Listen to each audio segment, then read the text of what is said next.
warahmatullahi wabarakatuh. Halo guys. Perkenalkan, nama saya Bella Istiqomah. Saya Muhammad Firul Zamzami. Saya Ramadhani Putri Lestari. Saya Muhammad Teguh Anugrah Dari kelompok 6. Kelas 3B.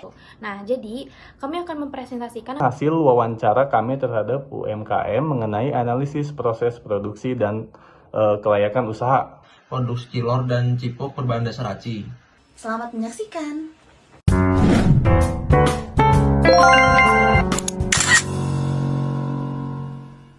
Oke, langsung saja saya mulai ya presentasinya. Jadi saya akan menjelaskan sedikit profil usahanya untuk UMKM, proses pembuatan dan kelayakan pembuatan cilor. Oke, jadi usaha yang dikaji ini merupakan usaha mikro di bidang kemakanan ringan beberapa cilor, aci dan telur, dan cipuk, yaitu aci kerupuk. Nah, ini didirikan dan dikelola oleh Bapak Asep Saipudin. Usaha ini telah beroperasi selama kurang lebih 8 tahun. Lokasi utama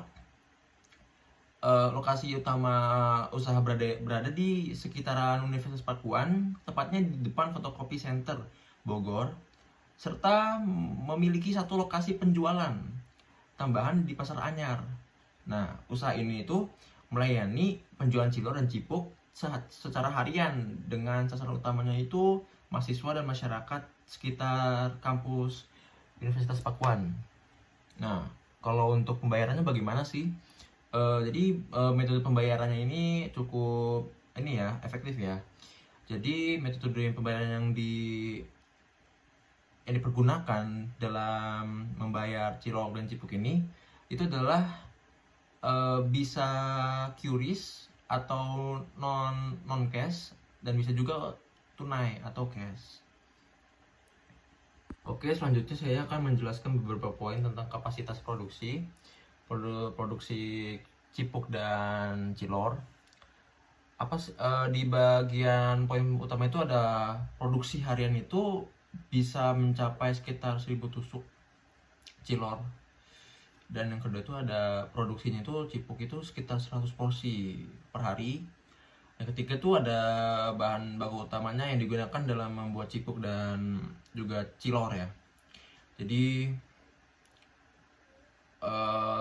bahan utamanya itu ada tepung tapioka atau aci.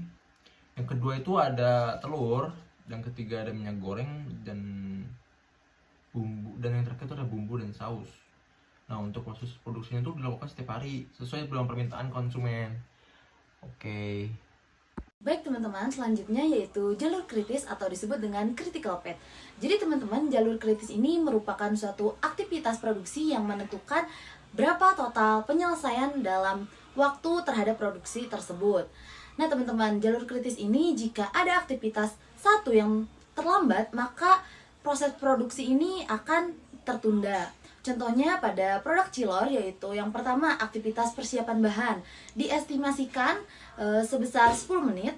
Selanjutnya ada pembuatan adonan sekitar 15 menit, dan perebusan sekitar 20 menit, serta penggorengan sekitar 20 menit, dan pemberian bumbu serta penyajian terhadap konsumen sekitar 5 menit. Maka total waktu atau critical path yang dibutuhkan yaitu sekitar 70 menit.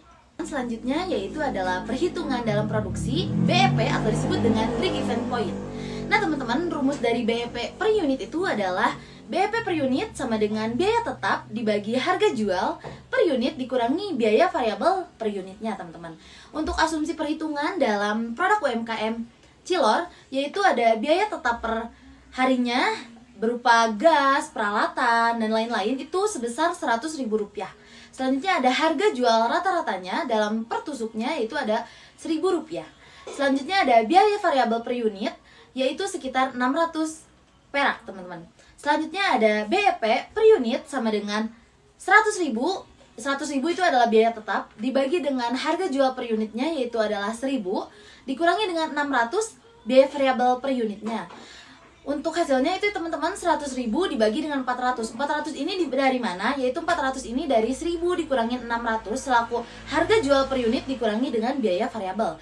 Hasilnya ada teman-teman 250 tusuk. Nah, untuk produksi aktual mencapai 1.000 tusuk dalam cilor dan 100 cipuk per harinya teman-teman, sehingga usaha ini telah melampaui titik impas dan berada pada kondisi menguntungkannya itu sekitar 250 tusuk. Oke, baik. Di sini saya bakal ngejelaskan slide tentang proses produksinya. Di sini terbagi 7 poin. Nah, poin ke-1 ada pembelian bahan baku di pasar atau di toko terdekat. Tahap awal produksi dimulai dengan membeli seluruh bahan baku yang dibutuhkan seperti aci, telur, air, minyak, bumbu, dan saus. Pembelian dilakukan di pasar atau toko terdekat agar biaya lebih efisien. Bahan selalu segar dan stok mudah diperbarui jika habis. Poin kedua, persiapan dan penimbangan bahan baku. Setelah bahan baku tersedia, semua bahan dipersiapkan dan ditimbang sesuai takaran. Penimbangan ini penting untuk menjaga konsistensi rasa, tekstur, dan kualitas produk sehingga hasil produksi tetap sama meskipun dibuat di waktu yang berbeda. Poin ketiga, pembuatan adonan dari aci, telur, air, dan bumbu. Bahan-bahan yang telah ditimbang kemudian dicampur menjadi satu sehingga membentuk adonan. Proses ini dilakukan sampai adonan merata, tidak menggumpal, dan memiliki tekstur yang sesuai agar mudah dibentuk dan menghasilkan produk yang kenyal saat dimasak. Poin keempat, pembentukan dan perebusan adonan. Adonan yang sudah siap kemudian dibentuk sesuai ukuran produk. Setelah itu, adonan direbus dalam air panas hingga mengapung atau matang sempurna, yang menandakan bahwa bagian dalam adonan sudah siap untuk proses selanjutnya. Poin kelima, penggorengan hingga produk matang. Adonan yang telah direbus kemudian digoreng dalam minyak panas.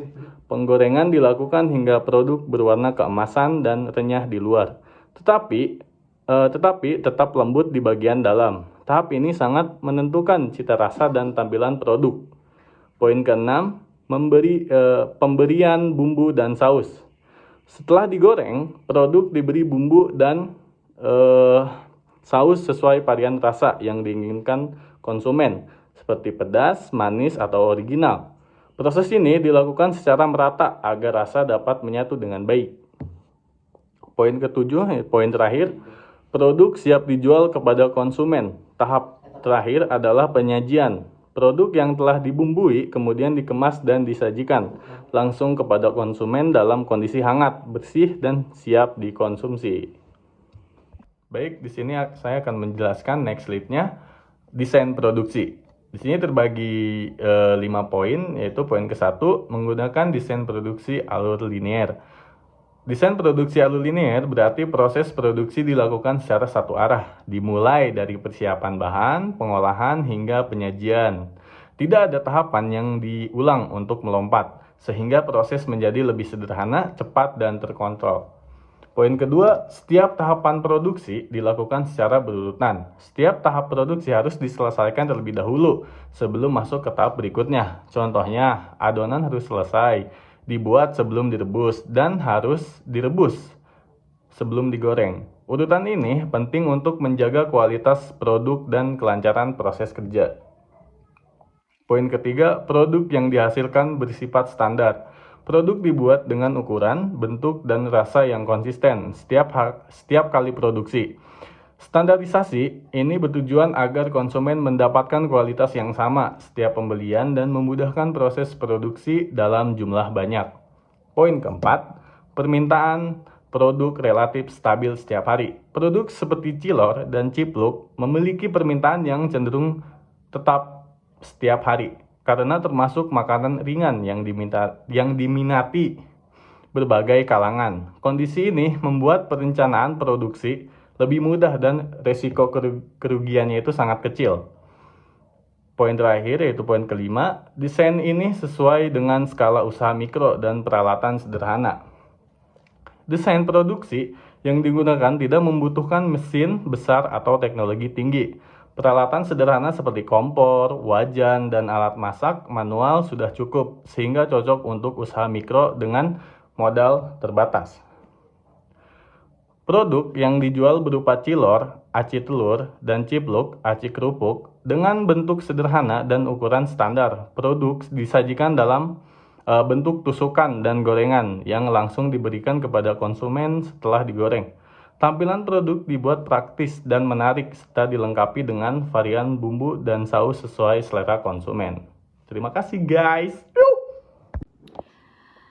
Nah, jadi di slide selanjutnya ini ada potensi kegagalan dan perawatan sarana produksi. Jadi yang pertama itu ada potensi kegagalan. Yang pertama ini ada kesalahan dalam takaran adonan. Nah, jadi kalau misalnya kita bikin sesuatu tuh takaran adonannya tuh harus pas guys. Nah, kalau takaran yang gak sesuai, rasa dan teksturnya tuh kayak bisa jadi berubah dan gak konsisten gitu. Lalu yang kedua ini ada penurunan kualitas minyak goreng. Nah, minyak misalnya kayak kalian ngegoreng minyak terlalu lama dan menjadi hitam gitu kan, dapat menurunkan sebuah kualitas produk atau makanan yang kalian goreng gitu, dan mempengaruhi cita rasa. Jadi kalau misalnya minyak kalian kayak udah 3 bulan, 3 tahun gak diganti-ganti, maka minyak tersebut tuh dapat mempengaruhi rasa pada makanan gitu. Lalu yang selanjutnya ada ketiga, selanjutnya ini ada keterlambatan pembelian bahan baku. Nah, jadi keterlambatan ini tuh kayak bisa menghambat sebuah proses produksi gitu guys, dan dapat menyebabkan produksinya tuh tidak optimal. Jadi mau gak mau tuh kita tuh harus kayak tepat waktu gitu kalau misalnya kita beli bahan baku. Nah, yang keempat ini ada jumlah pembeli dipengaruhi oleh cuaca. Jadi tuh kan akhir-akhir ini tuh juga Bogor juga kan kayak cuacanya kan gak menentu gitu kan, apalagi akhir-akhir ini juga Bogor tuh hujan terus gitu. Nah, ini tuh juga dapat mempengaruhi jumlah pembeli sehingga produksi tuh sulit diproduksi gitu. Jadi selanjutnya ini ada perawatan sarana produksi. Nah, yang ke-1 ini ada membersihkan alat masak setiap hari. Kenapa sih emang alat masak tuh harus dibersihkan setiap hari? Jadi ya kan kebersihan itu sebagian dari iman ya guys. Jadi kita tuh harus melakukan pembersihan alat masak setiap hari untuk menjaga kebersihan dan kualitas hasil produksinya itu. Nah, yang kedua ini tuh mengganti minyak goreng secara berkala. Tujuan itu kayak agar kualitas produk itu tetap terjaga gitu, yang tadi aku bilang di potensi kegagalannya itu. Nah, lalu selanjutnya ini ada menyimpan bahan baku di tempat bersih dan kering. Nah, jadi itu kan kayak kalau misalnya kalian nyimpen bahan-bahan yang kayak cepet basi itu, kalau gak di tempat kering tuh kayak pasti dia tuh kayak bakal cepet kutuan, berjamur gitu kan. Apalagi tuh bahan-bahan cipuk sama cilor ini tuh pakai aci, pakai tepung-tepungan gitu. Dan itu tuh kalau misalnya kita gak menjaga gak nyimpen bahan bakunya di tempat kering, maka nanti si bahan bakunya ini tuh gak akan segar gitu. Jadi kita tuh harus nyimpannya itu di tempat bersih dan kering untuk mencegah sebuah kerusakan terhadap bahan baku. Nah, oke, next. Ini yang selanjutnya itu yang terakhir ada kesimpulan guys. Nah, jadi kesimpulannya itu tuh proses produksi cilor dan cipuk dilakukan melalui tahap sederhana dan berulang. Nah, jadi seluruh tahapan produksi merupakan jalur kritis. Lalu berdasarkan hitungan BEP, usaha telah melampaui titik impas. Lalu usaha cilor dan cipuk dinilai layak dan menguntungkan. Jadi cilor cipuk ini tuh perharinya dapat menjual 1000 tusuk guys. Jadi ya pada intinya kesimpulannya itu jualan cipuk tuh sangat amat menguntungkan gitu guys. Sekian, terima kasih. Baik, untuk slide selanjutnya di sini ada diagram flow. Yang pertama itu tentu saja memulai. Selanjutnya itu ada pembelian bahan baku berupa tepung aci, telur, minyak goreng dan juga bumbu. Dan untuk selanjutnya itu ada persiapan bahan berupa penimbangan dan juga penyiapan bahan untuk takaran setiap harinya berapa. Lalu setelah itu ada pembuatan adonan aci. Selanjutnya ada pembentukan dan penyusunan adonan aci. Lalu ada perendaman aci dalam minyak panas selama 10 detik.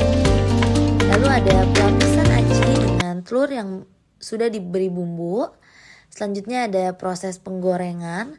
Lalu setelah digoreng, produknya ditiriskan untuk mengurangi minyak. Lalu selanjutnya itu ada pengemasan produk, dimasukkan produknya ke dalam plastik yang sudah disiapkan. Lalu ada penambahan bumbu dan juga saus sesuai dengan permintaan konsumen. Selanjutnya ada penjualan kepada konsumen. Lalu tahap yang terakhir yaitu selesai, di mana produk tersebut sudah dari awal pembelian lalu hingga diterima oleh konsumen. Untuk slide selanjutnya di sini ada forecasting atau disebut dengan peramalan. Nah, untuk metode peramalan ini yang digunakan adalah metode moving average selama 3 hari, yaitu dengan menghitung rata-rata penjualan dari 3 hari terakhir untuk memperkirakan jumlah produksi di hari berikutnya.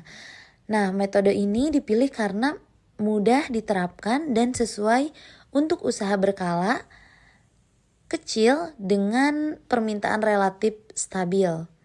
Nah, untuk yang pertama di sini ada forecasting Cilor pada hari pertama yaitu 980, lalu hari kedua itu ada 1020 dan hari ketiga itu ada 1000 tusuk untuk setiap penjualannya.